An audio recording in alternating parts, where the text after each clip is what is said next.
హైదరాబాద్ లోని Jubilee hills ఉప ఎన్నికపై ముఖ్యమంత్రి రేవంత్ రెడ్డి ఫోకస్ పెంచారు. క్యాండిడేట్ ఎంపికపై సమీక్ష చేశారాయన.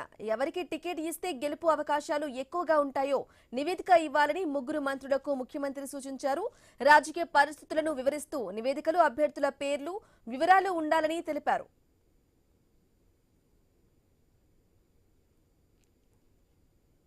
ఇక సీఎంతో సమావేశానికి పీసీసీ చీఫ్ మహేష్ గౌడ్, మంత్రులు పొన్నం ప్రభాకర్, వివేక్ హాజరయ్యారు. జూబ్లీహిల్స్ అసెంబ్లీ ఉప ఎన్నికల్లో అభ్యర్థి ఎంపిక, ప్రచార వ్యూహంపై సమావేశంలో చర్చించారు.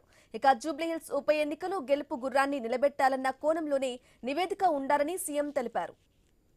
ఇక మరోవైపు స్థానిక సంస్థల ఎన్నికల్లో అధిక శాతం స్థానాలను గెలవాలని దిశానిర్దేశం చేశారు సీఎం రేవంత్ రెడ్డి. జిల్లా ఇన్ఛార్జ్ మంత్రులతో పాటు ఎంపీల భాగస్వామ్యంతో ముందుకు వెళ్లాలని సూచించారు.